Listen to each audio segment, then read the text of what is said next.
नमस्कार, आप सभी दर्शकों का बहुत बहुत स्वागत है आज के हमारे इस वीडियो में। दोस्तों, आज के इस वीडियो में हम बात करेंगे 22 अप्रैल को जो दिल दहलाने वाली घटना हुई, जो दिल दहलाने वाला हमला हुआ कश्मीर के पहलगाम में, जो निर्दोष 27 से 28 लोगों की जानें गई, उस पर आज बात करेंगे। आज हमारे साथ बात करने के लिए मौजूद है हमारे प्रिय सम्माननीय मोनी मौर्य जी, जो कि इस मुद्दे पर बात करेंगी। और ये मुद्दा, ये हमला वाकई में दोस्तों पूरे देश को झकझोर कर रख देता है। और जिस प्रकार से पूरे देश में बदले का भावना है, उससे यही लगता है कि जो हमारे सरकार है, माननीय गृह मंत्री अमित शाह संसद में पार्लियामेंट में बैठकर बड़ी बड़ी बातें करते हैं।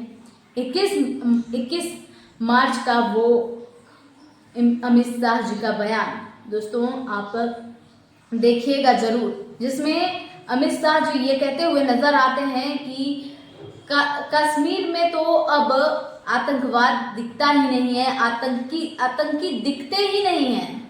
विपक्ष पर तंज कसते हुए अपनी बातों को रखते हैं और कहते हैं अगर आतंकवादी दिखता है तो हम दोनों आंखों के बीच माथे पर गोली मारने का काम करते हैं। आतंकवादी दिखता नहीं है, हम कश्मीर पैदल यात्रा करते हैं और वहां पर बर्फों की होलियां खेलते हैं। तो दोस्तों, अमित शाह जी के इस बातों से यही लगता है कि मात्र एक महीना हुआ होगा उनके इस बयान से।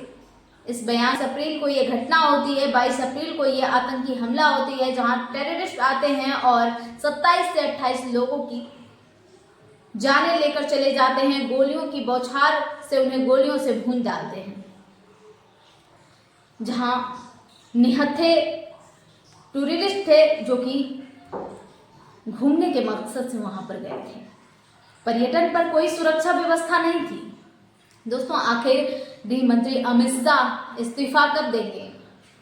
इस देश में मुंबई हमले के समय के कपड़े बदलने भर से भी गृह मंत्री का इस्तीफा हुआ है, लेकिन मणिपुर से लेकर कश्मीर तक सैकड़ों मासूम निर्दोष लोगों के कत्लेआम के बावजूद भी दोस्तों अमित शाह संसद में केवल कहकते लगाते हैं और अपनी पीठ थपथपाते हैं। तो क्यों ना मान लिया जाए कि इस देश में कोई प्रधानमंत्री नहीं है, कोई गृह मंत्री नहीं है, इस देश में कोई चीफ ऑफ डिफेंस स्टाफ नहीं है, इस देश में कोई सुरक्षा सलाहकार नहीं है और लाशें गिन रहे हैं। ये कहना बिल्कुल भी गलत नहीं होगा दोस्तों। अपने निकम्मेपन में कुछ लोगों को हिंदू बना मुसलमान के नैरेटिव को आगे ले जाने का मौका मिल गया है। पूछना तो बनता है दोस्तों कि क्या ये इत्तेफाक है या फिर वक्फ बोर्ड कानून को लेकर देश में जो हंगामा मचा हुआ है उसकी संवैधानिकता पर सवाल उठा रहे हैं। तभी प्रधानमंत्री की नीयत कटघरे में खड़ी है। ठीक उसी समय दोस्तों एक ऐसी घटना घटती है जो पूरे देश की अंतरात्मा को झकझोर देता है, जहां 27 से 28 निहत्थे नागरिकों के खून के निशान इस सरकार के माथे से कभी नहीं धुलेगा। जी हाँ दोस्तों, 21 मार्च की बात है, जहां गृह मंत्री अमित शाह पार्लियामेंट में तो दिखाई देते ही सीधा दो आंखों के बीच में गोली मारते हैं, बर्फ की होलियां खेलते हैं। तो दोस्तों, गृह मंत्री अमित शाह जी से सवाल है कि अगर आपको आतंकवाद दिखता नहीं है तो आतंकवाद आया कैसे? हवा में उड़कर तो आया नहीं होगा। अगर हवा में उड़कर भी आया तो मान लीजिए आतंकवादी हमले के बाद भी आप कहाँ थे गृह मंत्री अमित शाह जी, जहाँ पर हमले में मारे गए लोगों की बहन बेटियां माताएं सब चीख कर कह रहे हैं कि हमले के बाद भी 1 से 2 घंटे तक हमारे परिवार के लोग जीवित थे, लेकिन वहां पर कोई भी नहीं आया। हमने कितनी भी आवाजें लगाई लेकिन कोई नहीं आया उनकी मदद के लिए, उनके बात करने के लिए। इस विषय पर बात करेंगे मोनी मौर्य जी। आप इस विषय पर जिस प्रकार से पहलगाम में जो हमला हुआ, जिस प्रकार से लेफ्टिनेंट आर्मी के जो अधिकारी थे उन्हें मार दिया गया और उनके साथ 27 से 28 लोग थे, निहत्थे थे, उनकी जाने गई। और जिस प्रधानमंत्री जी बड़ी बड़ी बातें करते हैं उस पर आप क्या कहेंगी?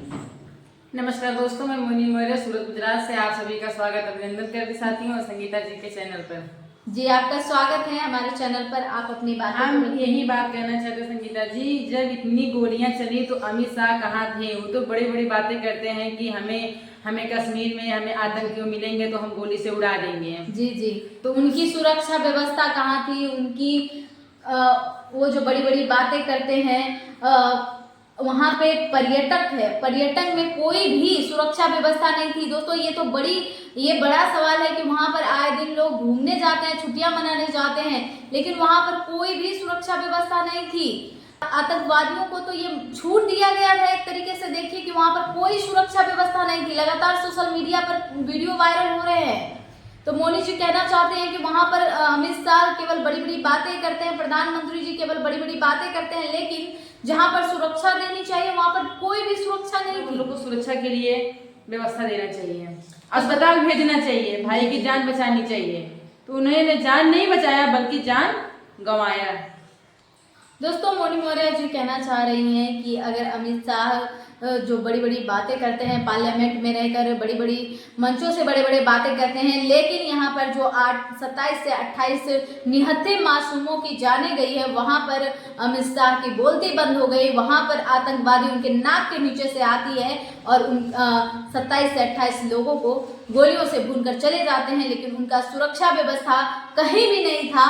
कई लोग मौत की नींद सो चुके हैं। उनके परिवार वाले से पूछिए कि उन पर क्या बीतती है। इन सरकारों को सिर्फ और सिर्फ आंकड़े होते हैं, इतने लोग मर गए, लेकिन जिनके परिवार से लोग चले जाते हैं उनको अगर आप मुआवजे भी देते हैं तो कुछ रकम देंगे, लेकिन उन रकमों से उनके परिवार के सदस्य वापस नहीं आएंगे। दोस्तों आज के इस वीडियो में फिलहाल इतना ही, लेकिन मिलेंगे नेक्स्ट वीडियो के साथ इसी विषय के साथ।